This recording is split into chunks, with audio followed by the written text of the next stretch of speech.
Юкон – небезпечне місце. Тут що завгодно може статися. Я приїхав сюди, бо стомився від людей. А потім я зустрів Бака. Унікальний пес. Балуваний. Геть! Сюди, Бак! А потім він страждав. Сюди!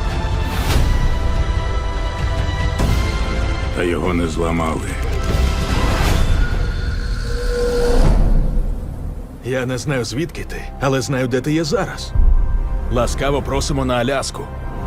Дамо йому хвилинку. Схоже, що він ніколи снігу не бачив. Ти і я рушимо туди, де не ступала нога людини. Глянемо, що там.